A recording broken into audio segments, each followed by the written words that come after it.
बिस्मिल्लाहिर्रहमानिर्रहीम, अस्सलाम वालेकुम। My name is Waqas Asghar.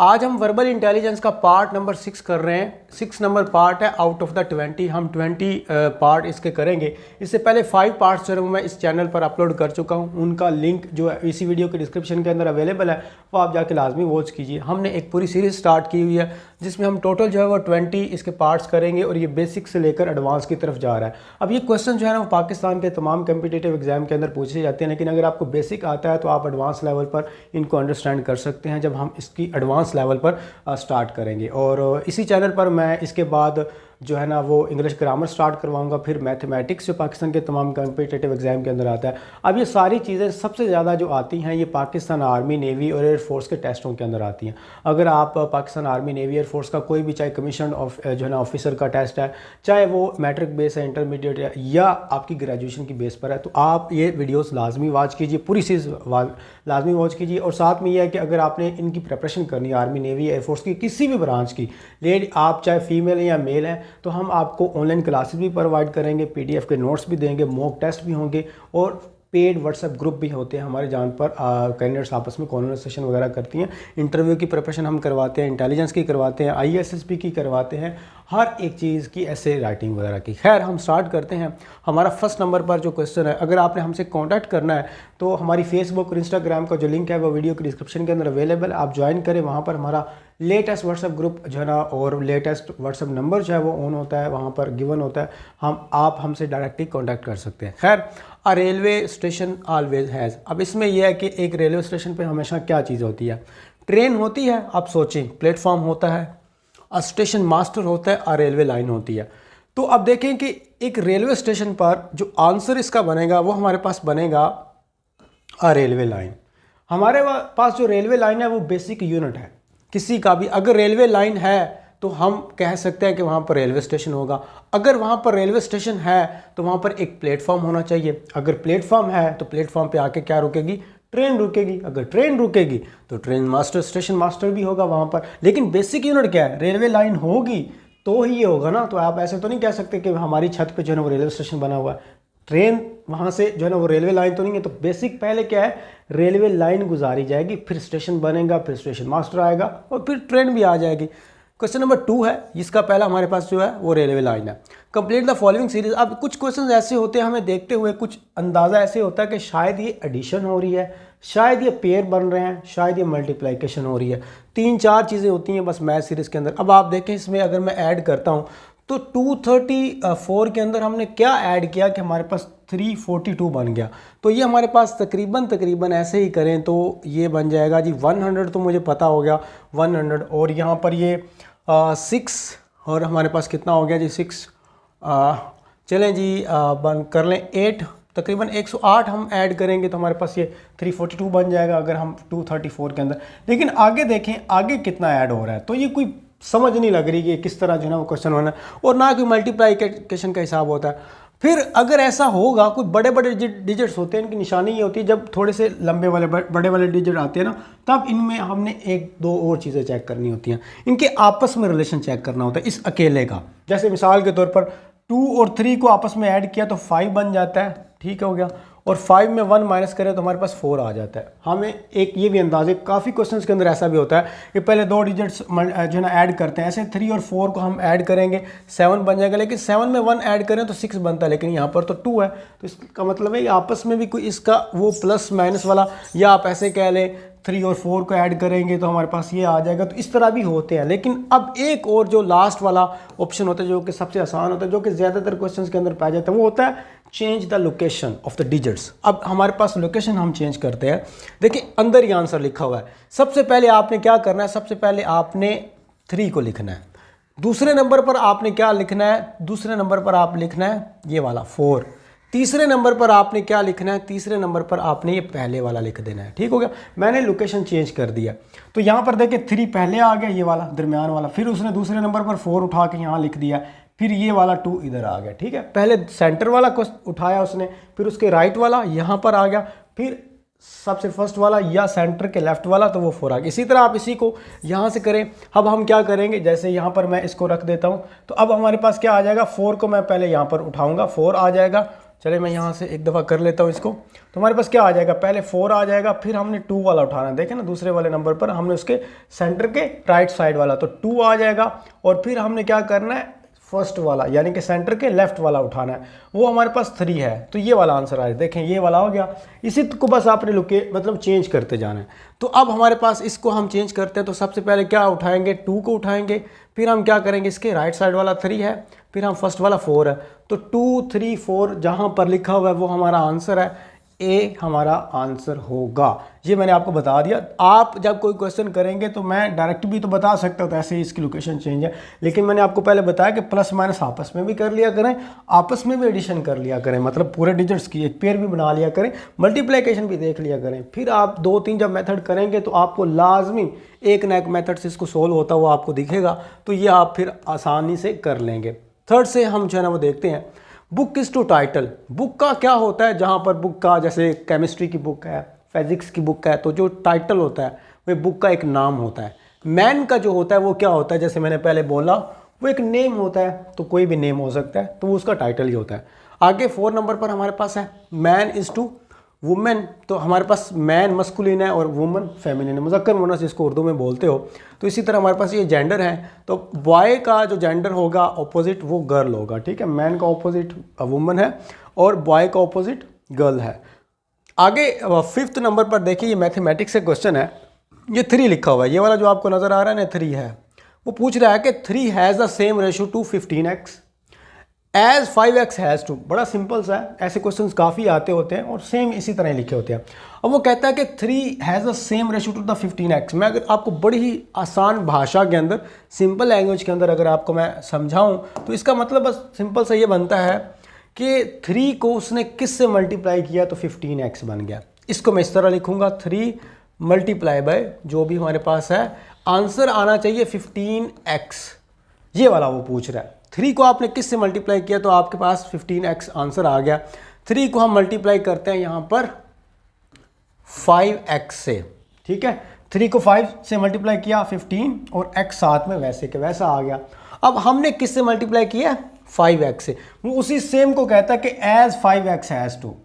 तो हमने क्या करना है, इस 5x को उससे मल्टीप्लाई करना है जिससे हमने 3 को मल्टीप्लाई किया था। वो ऑलरेडी हम 5 से मल्टीप्लाई कर रहे हैं, हमने ऑलरेडी 5 से मल्टीप्लाई किया। यहाँ पर कोई और डिजिट होता तो फिर भी यही क्वेश्चन बनना। तो इसका मतलब ये है कि वो एक 5x हमें एक वैल्यू दे रहा है और कह रहा है कि उससे मल्टीप्लाई करो जिससे आपने 3 को मल्टीप्लाई करके 15 बनाया। हमने 3 को मल्टीप्लाई किया था 5x से, 5x से, तो 5x से ही हम दोबारा इसी 5x से इस 5x को मल्टीप्लाई करेंगे। तो आप 5x को 5x से मल्टीप्लाई करें तो 5 5 25 हो गया।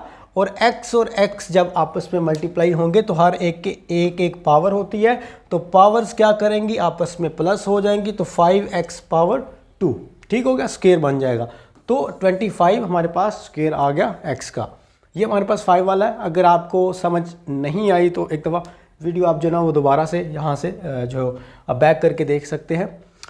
सन इज़ टू फादर, फादर और सन एक रिलेशनशिप बताया गया, बाप बेटा। नेफ्यू देखिए इंग्लिश के अंदर भतीजा और भांजा दोनों को ही हम नेफ्यू कहते हैं।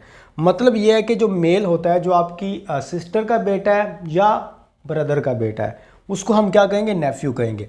अब नेफ्यू का किससे रिलेशन बनेगा, अंकल से बनेगा ना डायरेक्टली, ठीक है। चचा भांजा या चचा भतीजा, यही होता है ना हमारी उर्दू के अंदर, लैंग्वेज के अंदर।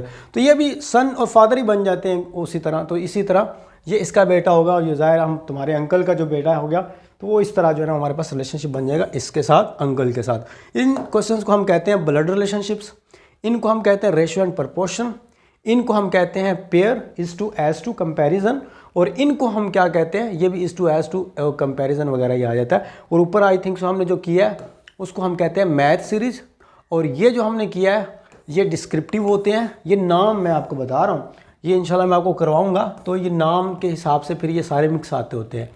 आगे ये वाला हमारे पास डिक्शनरी और अल्फ़ाबेटिकली ऑर्डर आते होते हैं। यहाँ पर अल्फ़ाबेटिकली ऑर्डर उसने दिया हुआ है, ये डिक्शनरी में भी पूछा जाता है। यहाँ पर वर्ड डिक्शनरी भी आता है, लेकिन उसको करने का तरीका और होता है, तो आगे कोई क्वेश्चन आएगा मैं आपको करवा दूंगा।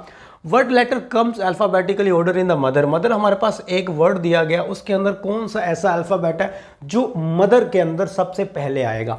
मतलब MOTH, चले मैं और आर।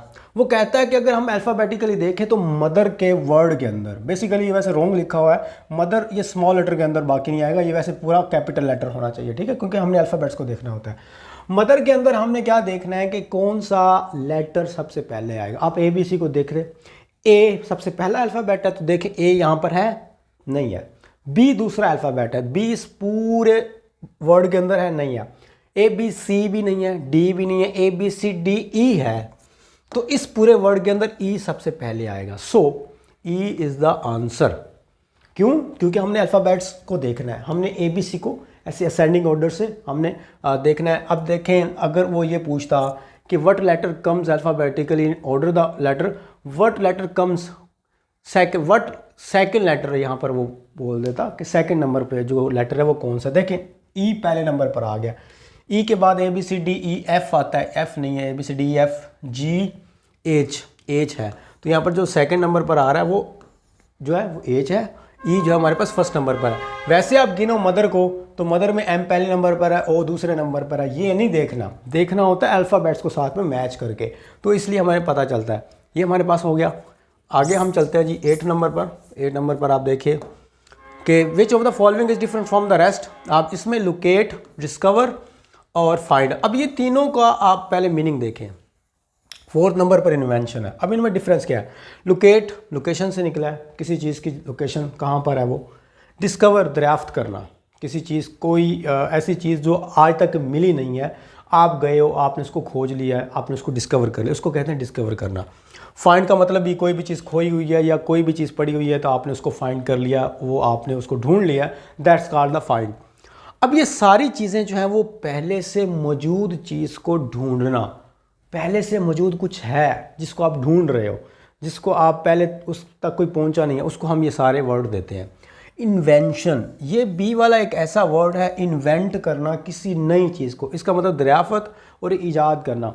ईजाद चीज़ कैसे करते हैं कि एक ऐसी चीज़ जो पहले से मौजूद नहीं है, आप उसको कहते हैं ईजाद। तो ये बाकी सारी चीज़ें पहले से मौजूद हैं, इन्वेंशन ये नहीं है। यहाँ पर मैं आपको एक फ़िलासफ़ी बताऊँ, प्लेटो की फ़िलासफ़ी थी कि all the forms are the just reflection of the photocopy of the perfect form. उसने ये कहा था कि कोई भी जो चीज़ हम देख रहे हैं वो किसी परफेक्ट चीज़ की फ़ोटोकॉपी है, वो रियलिटी नहीं है। इसमें इस दुनिया के अंदर हम जितना भी फिज़िकल मटेरियल देख रहे हैं, मिसाल वो देता है कि ट्री है, दरख्त है, वो कहता है ये दरख्त वो वाला दरख्त नहीं है जो असल दरख्त होना चाहिए, ये बस हम इमेजिन, वो असल परफेक्ट जो दरख्त है वो इमेजिनेशन में हमारा होता है। जैसे वो कहता है ब्यूटीफुल, ब्यूटीफुल किसी चीज़, किसी इंसान के नज़दीक जो ब्यूटी है वो आ जाता है, वो एक गर्ल को ब्यूटीफुल कह सकता है।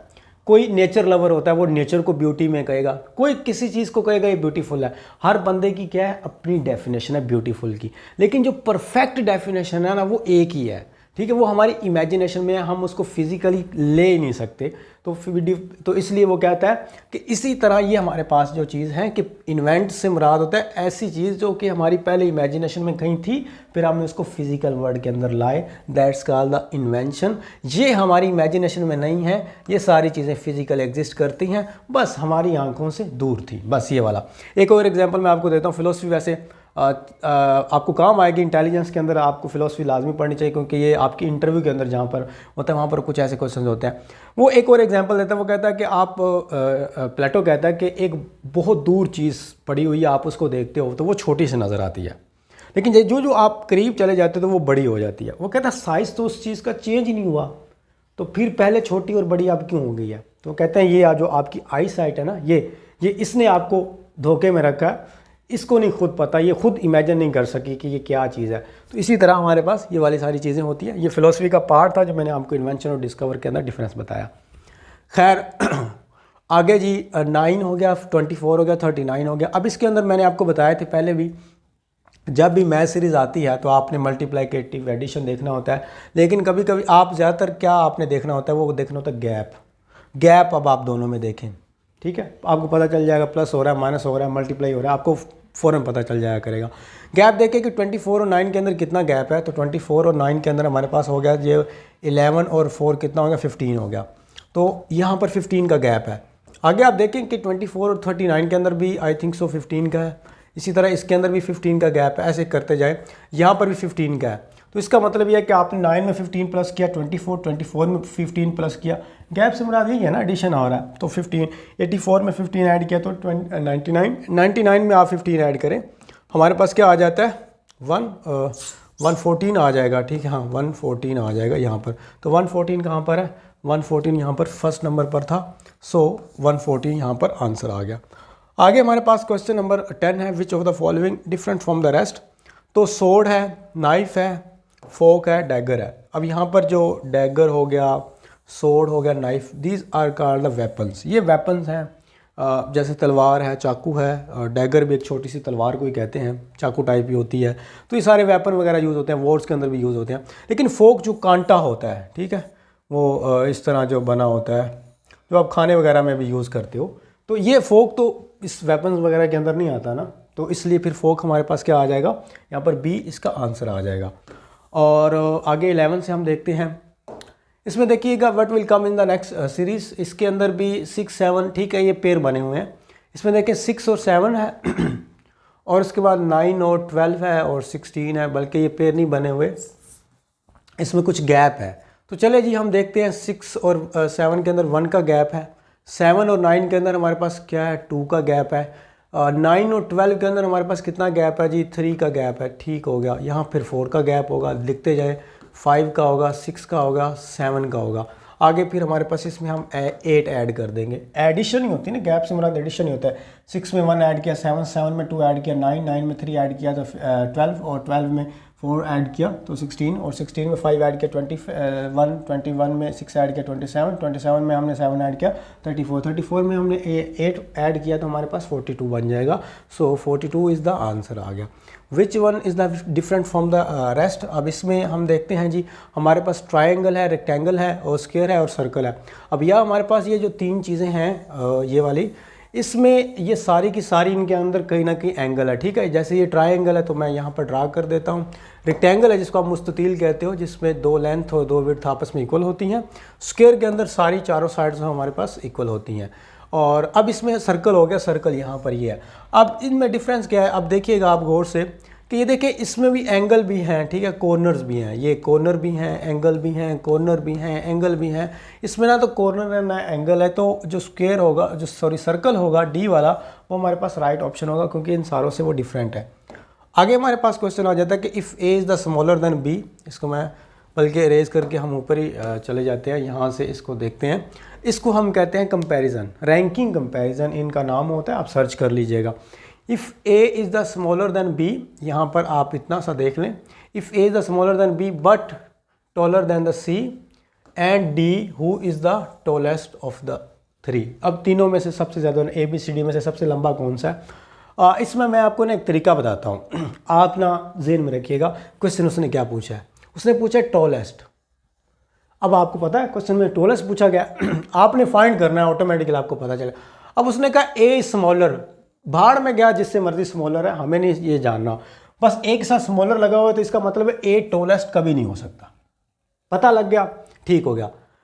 But taller than C and D, यहां पर देखें सी और डी से भी कोई टोलर है, टोलर देन, कंपैरिजन का ये यहां पर वर्ड है ना देन, तो सी और डी से भी कोई टोलर है, तो इसका मतलब सी और डी भी छोटे हो गए। अब हमें पता लग गया कि ए तो पहले से स्मॉलर है और इनसे भी कोई ना कोई बड़ा है, तो बीच में बच कौन सा गया है, बी बच गया, तो बी हमारे पास आंसर आ गया। एक ये तरीका होता है, एक रैंकिंग कंपैरिजन एरो वाला होता है, असेंडिंग एंड डिसेंडिंग वाला order. A is smaller than B, तो बी आप ऊपर रखो, A is smaller than B, A जो है वो स्मॉलर है किससे, बी से, तो ए नीचे आ गया, एरो का हेड ऊपर आ चला जाएगा। आगे कहता है but taller than C and D, A जो है वो टोलर है सी एंड डी से, तो ज़ाहिर सी एंड डी भी तो साथ में आ जाएंगे ना, तो ये भी तो इनसे टोलर है, जो टोलर वाला होगा वो ऊपर हो जाएगा। ठीक हो गया।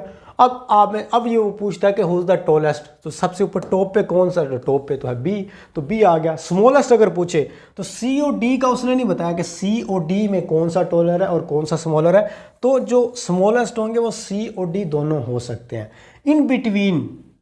इन बिटवीन कौन है, फिर वो ए होगा। तो तीनों तरह क्वेश्चन आता है, स्मॉलेस्ट होता है, टालेस्ट होता है और इन बिटवीन भी आ जाता है। तो ये आप इस तरह जो है ना वो असेंडिंग एंड डिसेंडिंग ऑर्डर का पता लगा सकते हैं। ये काफ़ी मेथड है जो हम क्लासेस के अंदर करवाते हैं, 3-4 मेथड्स हैं, एक से आपको इतनी जल्दी समझ नहीं आएगी। If box is to 3 then the boxer is 2। अच्छा बॉक्स 3 है, इसका क्या मतलब है? इसमें अल्फ़ाबेट्स गिने, बॉक्स के BOX 3 अल्फ़ाबेट है तो 3 हो गए। बॉक्सर क्या होगा? बॉक्सर के आप अल्फ़ाबेट गिन लें, 1 2 3 और 4 और 5, 5 बन रहे हैं ना? हाँ 5 बन रहे हैं, तो डी इसका आंसर आ जाएगा। बॉक्सर में 5 अल्फ़ाबेट्स हैं, बॉक्स के अंदर 3 अल्फ़ाबेट्स हैं। आगे हमारे पास ये वाला क्वेश्चन आ गया जी, which one of the following is different from the rest. अच्छा मैंने आपको बताया भी था, कभी कभी आपसे पूछता है कि डिफरेंट कौन सा है, फिर आपसे एक वर्ड जिस पे स्टूडेंट्स कंफ्यूज हो जाता है कि चूज ओड वन, इसका मतलब है डिफरेंट ही होता है। कुछ बार ये ऐसे इज नॉट मैच, इस तरह का वर्ड भी वो आपसे पूछ लेता है, तो ये सारे सेम ही है, ठीक है। Not match to the list, इस तरह पूछ लेता है। आगे हमारे पास जो है जी इन्फेंट है, न्यू बोर्न है, चाइल्ड है। अब इसके अंदर ये आसान सा ही है, इसमें हमारे पास ये जो जितने भी हमें गिवन है, इन्फेंट वो जो झूले में बच्चा होता है बिल्कुल छोटा सा, न्यू बोर्न बेबी जो होता है अभी पैदा हुआ है, चाइल्ड भी बच्चा ही होता है, बेबी भी सारे, लेकिन तकरीबन 16 से कम तकरीबन, या 12 से कम आप ये कह लें। अडल्ट जो है वो हमारे पास फिर 18 प्लस पे आ जाता है। आगे फिर एक इनमें बीच में आ जाती है infant, new born, child, baby, इनके अंदर फिर टीन एज आ जाते हैं, ठीक है। फिर टीन एज के बाद अडल्ट शुरू हो जाते हैं, फिर वो 18 प्लस चले जाते हैं, फिर आगे वो मेच्योरिटी के अंदर वो वुमनहुड और मैनहुड, और फिर मस्कुलिनिटी, फेमिनिटी, फिर उनके सिग्निफायर्स, वो आगे चलता जाता है। खैर लंबा है, हमारा काम नहीं है, नहीं तो मैं आपको वो बता देता, वो जो टर्म्स यूज़ करते हैं हम जेंडर स्टडी के अंदर या इनकी एज के हवाले से ना। तो आप आगे 16 वाला काफ़ी स्टूडेंट्स ने मुझसे क्वेश्चन किया हुआ है कि सर ये इस तरह के किस तरह करते होते हैं, इनको हम कोडिंग एंड डी कोडिंग कहते होते हैं। इन क्वेश्चंस को क्या हम कहते हैं? Coding and D coding. अब ये जो है हमारे पास कोड किया हुआ है, हमने इसको डी कोड करना है, ठीक है। अब इसका हम क्या मीनिंग लेंगे? कुछ अल्फ़ाबेट्स हैं और वो कहता है कि ये जो ACNPNPJL है, A is equal to book है, तो ए बराबर है बुक के, और GINPQSRTDF ये किसके इक्वल होगा? नीचे हाउस है, हॉर्स है, हैंड है, हीरो है। अब इसमें आपने देखना ये होता है कि ये जो अल्फ़ाबेट उसने दिए हुए हैं कितने हैं टोटल, बुक में कितने हैं? 1 2 3 4, तो बुक के हैं टोटल 4 अल्फ़ाबेट। इतनी समझ आ गई? इसके टोटल गिने 1 2 3 4 5 6 7 और 8। अब सीधा सीधा पता चल रहा है कि अगर इसके 8 अल्फ़ाबेट हैं और इसके 4 अल्फ़ाबेट्स हैं, तो इसके 2 इसके 1 के बराबर होंगे, ठीक है। जाहिर है ना, 4 को 2 से मल्टीप्लाई करें 4 को तो 8 बनता है, मतलब ये 2 अल्फ़ाबेट जो है ना वो बी बना रहे होंगे। तो हमने 8 अल्फ़ाबेट है, इतना सा हमें पता चल गया। तो अब हम देखते हैं यहाँ पर किस तरह करना है। खैर मैं यहाँ से स्टार्ट करता हूँ, अब हम इसको गौर से देखते हैं कि किस तरह हमने करना है। ए और सी को पहले पकड़े, ए और सी के दरमियान वाला अल्फ़ाबेट कौन सा होता है? ए और सी के दरमियान, इसको मैं ना आपको थोड़ा सा यहाँ से, ताकि हमें ये आसानी से नज़र आ जाए। ए और सी के दरमियान क्या होता है? ए और सी के दरमियान होता है जी बी, मैंने यहाँ पर लिख दिया। ए और सी के दरमियान ABC होता है ना, तो ए और सी के दरमियान बी होता है, ये समझ आ गई? बी लिखा गया। आगे N और P आ गए, N और P के दरमियान क्या आता है? NOP होता है, तो NP के दरमियान O आ जाएगा, ठीक है। इंक भी देखते जाए, जिस तरह मैं लाइन लगा रहा हूँ ना वही इंक से मैं आगे लिख रहा हूँ। फिर आगे फिर NP आ गया, NP फिर क्या होता है? NP के दरमियान O होता है। फिर आगे हमारे पास क्या आ जाता है? फिर हमारे पास आगे आ गया ये वाला JL, तो हमारे पास JKL होता है, तो O के बाद क्या आ जाएगा? K, तो टोटल क्या बन गया? बुक। तो बुक हमारे पास किस तरह बना वो हमने फाइंड कर लिया। अब आगे बड़ा आसान सा काम रह गया, आगे आप देख लें। आगे हम स्टार्ट करते हैं, G और I के दरमियान क्या आ जाएगा? ABCDEFGH, हमारे पास H आ गया। आगे आप देखिएगा NP के दरमियान, जैसे वो हमारे पास NP के दरमियान होता है O। अब हमें देखें बीच में कौन सा हाउस है, हॉर्स है, हैंड है और हीरो है। हमें पता चल गया, बच गया हाउस और हॉर्स है, क्योंकि H के बाद O आ गया, इनके बाद H के बाद A है, यहाँ E है, तो ये 2 हो नहीं सकते। अब हमें बस एक अल्फ़ाबेट और जो है ना चूज़ करना है, हमें आंसर पता चल जाएगा, हमें पूरा देखने की ज़रूरत ही नहीं है। अब हम देखते हैं यहाँ पर, और अब P और Q आ जाता है, ABCDEFGHIJKLM PQRST, तो हमारे पास PRQR आएगा, ठीक है, यही है। तो हॉर्स हमें पता चल गया, यहाँ पर HOR आ गया। यहाँ हम छोड़ देते हैं हाउस, ये O के बाद U है, लेकिन P के बाद U नहीं आता, ठीक है। NP मैं इसको थोड़ा सा रॉन्ग कर गया हूँ, GI और NP और QS आएगा, क्यू एस, क्यू कहीं पी के बाद आर नहीं आता, क्यू के बाद आर आता है, सॉरी, ठीक है, क्यू आर एस आएगा, पेयर मैं रॉन्ग कर गया, जी आई पेयर बन गया, एन पी पेयर बन गया और क्यू एस था, तो आर आ गया हमारे पास। तो आर क्या है, हॉर्स है, ठीक हो गया, हाउस नहीं होगा यहाँ पर। तो अब आप चाहे बाकी चले देख लेते हैं, हम आपकी आसानी के लिए बाकी जो है ना वो भी देख लेते हैं। अब आगे क्या आ गया, क्यू एस हो गया, आर टी आ गया हमारे पास, तो A B C D F G H I J K L M N O P Q R S T, S आ जाएगा, ठीक है, एस आ गया। इसी तरह हमारे पास डी और एफ आ गया, तो डी और एफ में आप देख लें तो डी एफ में क्या आ जाता है हमारे पास, ई आ जाता है, तो ई हमारे पास क्या है, हॉर्स पूरा बन गया। आगे हम सेकंड 17 वाला देखते हैं, विच one is different from the rest. ये हमारे पास अल्फ़ाबेटिकल सीरीज़ है, बहुत ज़्यादा इंपॉर्टेंट होते हैं ये वाले, जैसे एम एन ओ, यहाँ पर एम के बाद क्या आना था, एन, एन के बाद क्या आना था, ओ आना था, तो हमने दो अल्फ़ाबेट सॉरी स्किप कर दिए हैं। यहाँ पर इसी को आप देख लो, ई के बाद A B C D E F, A B C D F G, ठीक है, दो आ गए, स्किप कर दिए, चले लिख दिए मैंने। ए के बाद क्या आना था, बी और सी, दो स्किप कर दिए हैं।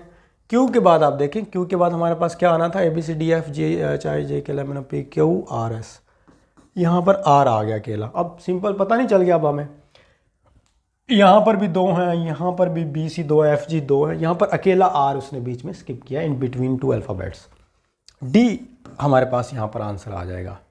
और आगे चलते हैं, A is to E, C is to, A E के इक्वल है, सी किसके इक्वल है, पेयर या आप बता लें इसको।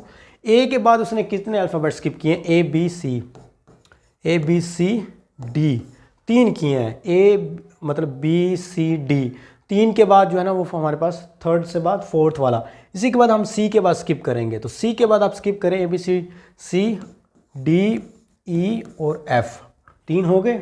हमने डी के बाद क्या लेके आए, ई आए हैं, तो एफ के बाद क्या आता है, B C D F G, तो डी जी हमारे पास क्या है, ए वाला आंसर आ जाएगा।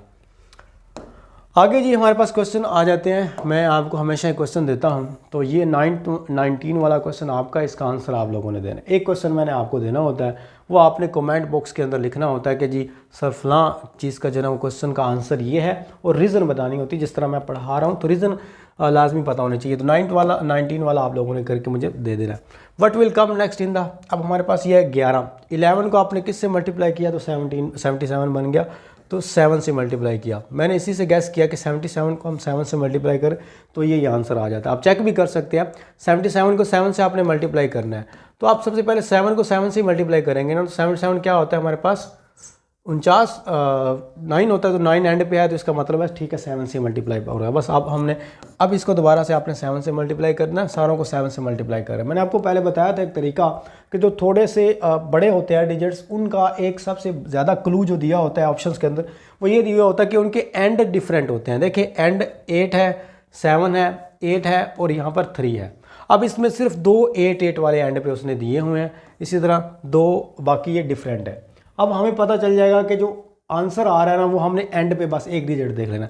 7 को आपने 539 से मल्टीप्लाई क्या करना है, आप पहले 7 को क्या करेंगे, 9 से मल्टीप्लाई करेंगे। तो 7 को आप 9 से मल्टीप्लाई करें, हमारे पास क्या आंसर आ जाता है, 70 और 70 में हमने 7 माइनस किए तो 63 आ जाता है। 63 के एंड पे क्या आ जाता है, 63 आता है ना, 7 को 9 से मल्टीप्लाई करेंगे तो हमारा 3 है एंड पे, तो 3 एंड पे कहाँ पर है, सी के है। बस आप चाहे पूरा मल्टीप्लाई करके देख लें, हमारे पास यही आंसर बनेगा, 3773 है। ठीक है, मैंने बस अंदाज़ा इतना सा लगाता हूँ, बता आपको ये रहा हूँ कि आपने जो डिजिट मल्टीप्लाई कर रहे हो 7 को 9 से मल्टीप्लाई करना है, फिर 7 को 3 से, फिर 5 से, ये पूरा प्रोसेस करने के बजाय आपने क्या करना है, पहले एंड पे करें, 7 को 9 से मल्टीप्लाई करें, 63 का हमारे पास 6 आएगा और 3 आएगा और 6 हमारे पास रिमेनिंग के अंदर चला जाएगा। अब हमें पता चल जाएगा हमारे पास जो क्वेश्चन का आंसर आ रहा है वो 3 एंड पे लाजमी होगा।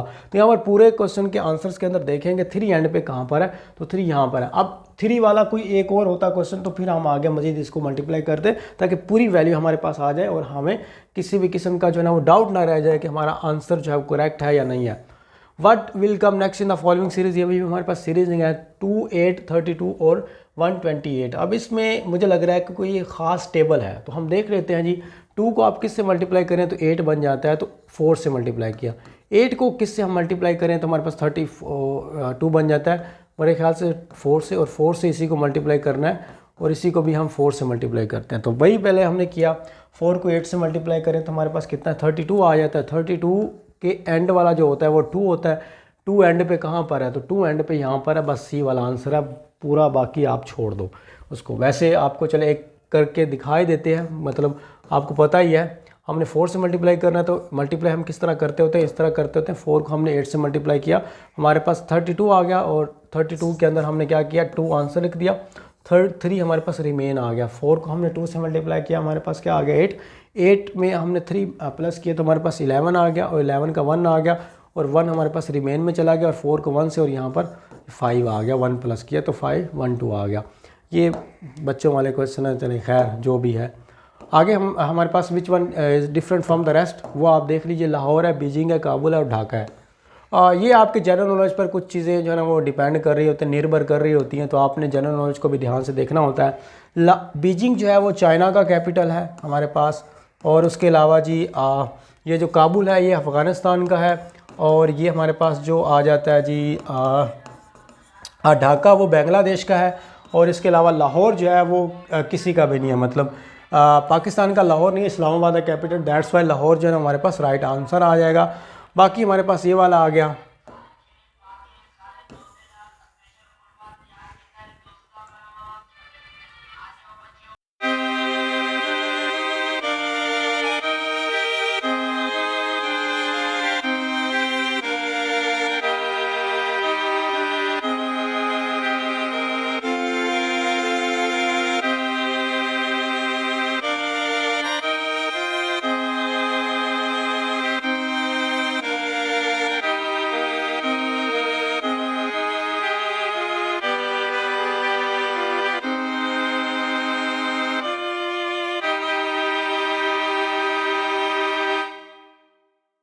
है वो चाइना का है। और इसी तरह अगर हम करें काबुल का, तो काबुल हमारे पास किसका है, अफ़गानिस्तान का कैपिटल है।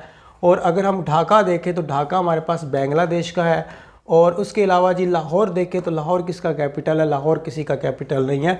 पाकिस्तान का अगर कैपिटल की बात करें तो पाकिस्तान का कैपिटल जो है वो इस्लामाबाद है, लाहौर नहीं है, तो लाहौर इसका आंसर आ जाएगा।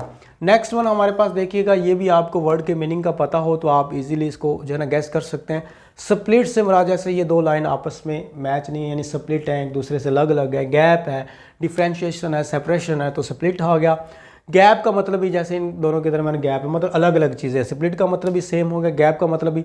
डिवाइड का भी देखे, डिवाइड तकसीम की हुई है ना, मतलब एक इधर है एक इधर है।